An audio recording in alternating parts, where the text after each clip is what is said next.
دیکھیے جہاں تک ابن عربی کا تعلق ہے، ہمارے ہاں یہ دو اپوزٹ پولز ملتے ہیں بزرگوں میں. ایک انتہا پر ابن تیمیہ ہے رحمۃ اللہ علیہ، جن کے بارے میں میں نے آپ کو بتایا کہ انہوں نے اس طرح سمجھا ہے، اس طرح اترتا ہے اللہ جیسے میں یہ ممبر سے اتر رہا ہوں، یہ زیادتی ہے. لیکن بہرحال ایک فکر ایک سوچ ہے. قرآن اور حدیث کے بہت بڑے عالم تھے، بہت بڑے عالم، بہت بڑے عالم. دوسری انتہا پر ابن عربی ہے جن کا فلسفہ میں نے آپ کو بتایا. تمام صوفیاء ابن عربی کو شیخ اکبر کہتے ہیں، الشیخ الاکبر، اور صرف الشیخ کہیں گے، دی شیخ، اس سے مراد ابن عربی. اور ابن تیمیہ انہیں کہتے ہیں زندیق، ملحد. یہ دو انتہا ہیں. ہمارے ہاں جو عام طور پر اہل حدیث حضرات ہیں وہ ابن تیمیہ کے فالوورز ہیں ان عقائد میں. ان کے ہاں تصور کیا ہے؟ اللہ تعالیٰ ہر جگہ اگر ہے تو صفاتی اعتبار سے، ذاتی اعتبار سے وہ تو اپنی جگہ عرش پر ہے، ساتویں آسمان کے اوپر عرش ہے، عرش کے اوپر کرسی ہے، کرسی پر وہ ہے. اب اس میں ایک طرح کی تجسیم بھی آ گئی، محدودیت بھی آ گئی. اس کائنات میں تو اللہ ہے ہی نہیں، تو پھر اللہ محدود ہو گیا نا، وہ تو کسی خاص جگہ پر ہو گیا نا. ایک تصور یہ ہے، اور عام آدمی یہ بھی سمجھے تو ٹھیک ہے، اسے یہ معلوم رہے کہ اللہ ہی رازق ہے، اللہ ہی خالق ہے، اللہ ہی مصیبت سے نجات دلانے والا ہے، اللہ ہی مشکل کشا ہے، اللہ ہی حاجت روا ہے، اللہ ہی، یہ بس اسے معلوم ہو، توحید مکمل ہو گئی. لیکن فلسفہ کچھ اور شے ہے، فلسفہ کچھ اور سوالات پیدا کرتا ہے. جیسے میں نے کہا ہے صفات ذات حق حق سے جدا یا عین ذات. اب یہ فلسفہ ہے. صفات باری تعالی اگر قدیم ہے صفات تو یہ غصہ، یہ تو قدیم نہیں ہو سکتا. غصہ تو کسی کام پر آیا، خوشی تو کسی کام پر ہوئی، یہ قدیم کیسے ہوگا؟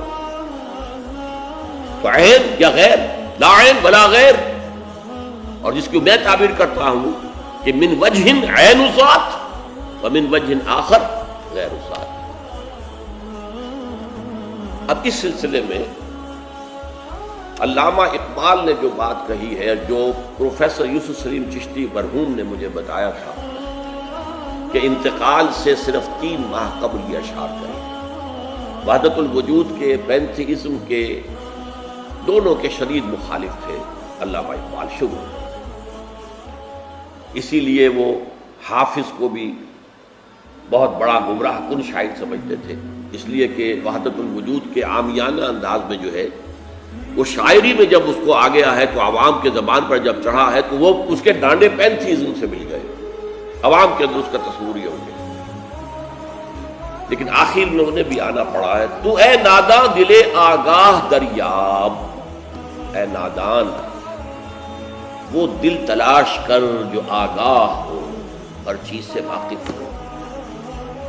لا موجود الا اللہ دریاب، لا موجود الا اللہ. وہ جو میں نے آپ سے عرض کیا تھا نا کہ لا الہ الا اللہ کے 3 لیولز ہیں. لا معبود الا اللہ، لا مطاع الا اللہ، لا حاکم الا اللہ، ان الحکم الا للہ، لا رازق الا اللہ، لا خالق الا اللہ. اور دوسرا لیول لا مطلوب الا اللہ، لا مقصود الا اللہ، لا محبوب الا اللہ. اور تیسرا لیول لا موجود الا اللہ. ہمارے ٹاپ کے فلسفی اور صوفیاء اس لا موجودہ الا اللہ پر پہنچے. اور 12ویں صدی کے مجدد اعظم شاہ ولی اللہ دہلوی رحمۃ اللہ علیہ، انہوں نے اس میں قول فیصل کہا کہ محی الدین ابن عربی کی وحدت الوجود اور شیخ احمد سرہندی کی وحدت الشہود میں باریک سا فرق ہے تعبیر کا، ورنہ وہ ایک ہی ہے. اور اس کو انہوں نے عنوان دیا توحید وجودی. ہندوستان میں ہمارے بڑے ٹاپ کے شاعروں میں سے تھے عبد القادر بے دل فارسی. اس وقت تک ابھی اردو کا وجود ہی نہیں تھا، تو تھی نہیں ہندوستان میں اس وقت. تو شیخ عبد القادر بے دل جو ہے وہ وحدت الوجود کے بہت بڑے قائل تھے. اور ان کی عظمت کا عالم یہ ہے کہ غالب کہتا ہے طرز بے دل میں ریختہ لکھنا اسد اللہ خان قیامت ہے، کہ بے دل کے انداز میں اردو میں شاعری کرنا. اردو فارسی نے کی، اردو کو ریختہ کہتے تھے پہلے، یہ نئی زبان جو بنی تھی ریختہ. طرز بے دل میں ریختہ لکھنا اسد اللہ خان قیامت ہے. لیکن وہ اسد اللہ خان بھی یہ کہتے ہیں جارو بلا بیار کہیں شرک فی الوجود باگرد فرش سینہ بایواں برابر است. دیکھو اگر تمہارے سینے کے اندر شرک فی الوجود شامل ہے، یہ بھی ہے وہ بھی ہے یہ بھی ہے وہ بھی ہے، وجود متعدد ہے، خدا کا وجود علیحدہ ہے، ہمارا وجود علیحدہ ہے، تو یہ گرد کے مانند ہے جو تمہارے سینے کے ایوان پر جو تخت بچھا ہوا تھا اس کے اوپر گرد پڑ گئی ہے. اس گرد کو جارو بے لا لا موجود ہے الا اللہ، جارو بے لا کی جھاڑو سے لا کر صاف کر دو. جارو بے لا بیار کہیں شرک فی الوجود، وجود دو مان لیے تو شرک ہو گیا، وجود ایک ہی. البتہ جب تعین ہو گئی کسی شے کی وہ وجود مختلف ہے، ذات باری سے الگ. بہرحال یہ مباحث ہیں اس آیت مبارکہ سے متعلق، اور میں نے آپ کے سامنے ساری بات رکھ دی. نہ میں کسی کا مبلغ ہوں، نہ یہ دینی مسئلہ ہے، یہ فلسفے کا مسئلہ ہے.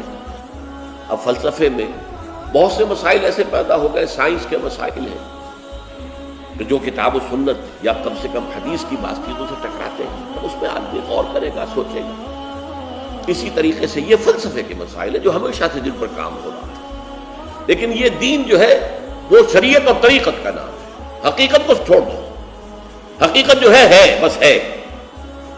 تم سورج مکھی کے پھول بن جاؤ، تمہاری توجہ ہر وقت اپنی اس ذات جو جس نے تمہیں پیدا کیا ہے. حقیقت تو وہی ہے، لیکن سورج مکھی کے پھول بن جاؤ. لیکن اسے آپ غلط کہیں، مجھے کوئی اعتراض نہیں، لیکن یہ کہ ایک شخصیت کو میں ایسے سے واقف ہوں جو اہل حدیث بھی کٹر تھے اور صوفی بھی بڑے تھے. یہ جو ہمارے ہاں مشہور ہے غزنوی خاندان، مولانا عبداللہ غزنوی آئے تھے اور وہ اپنے تصوف کی بعض آراء کی وجہ سے اور بعض اپنی اہل حدیثیت کی آراء کی وجہ سے افغانستان سے نکال دیے گئے تھے، غزنی سے نکال دیے گئے، تو امرتسر میں آ کر آباد ہوئے.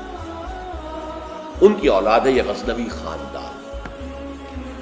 ان میں مولانا داؤد غزنوی رحمۃ اللہ علیہ سے میرا بڑا قرب رہا ہے. ان کے پھر بیٹے تھے ابو بکر غزنوی، وہ معروف ہے، کافی لوگ ان سے واقف ہوں گے.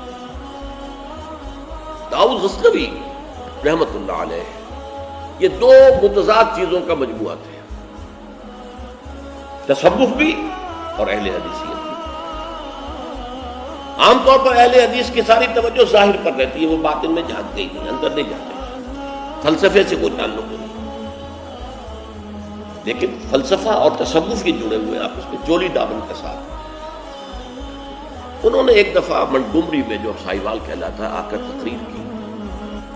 اہل حدیث مسجد تھی، میں بھی گیا ہوا تھا سننے کے لیے.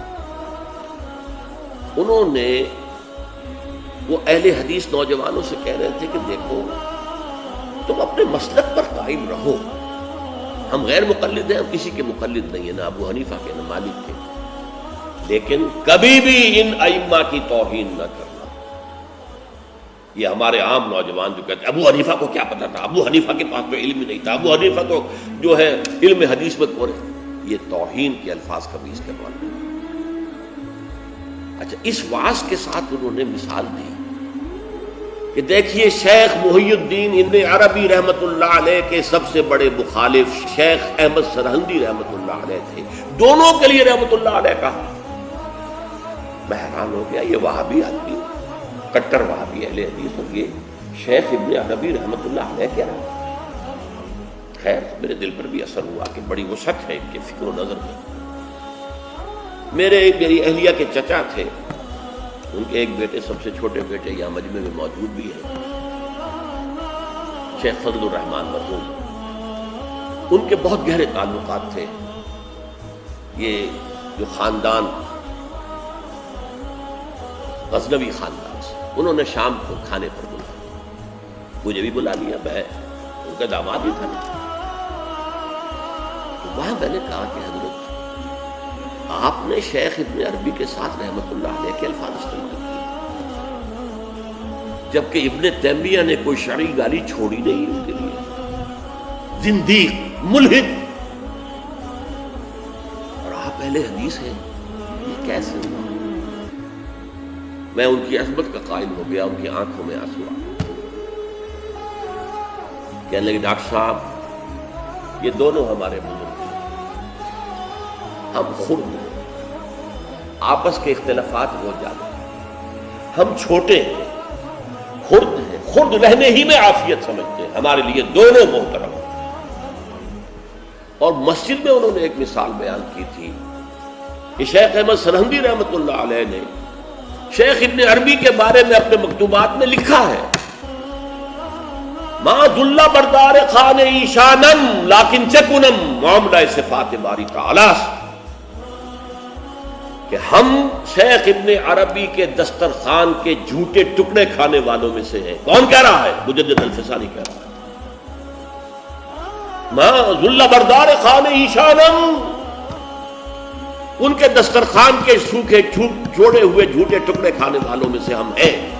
لیکن کیا کریں، معاملہ سے بات باری تعالیٰ، یہ باری تعالیٰ کی صفات کا معاملہ ہے، ہمیں اختلاف کرنا پڑ رہا ہے، اختلاف ہم کر رہے ہیں، لیکن ہم ان کے دسترخوان کے جھوٹے ٹکڑے کھانے والے.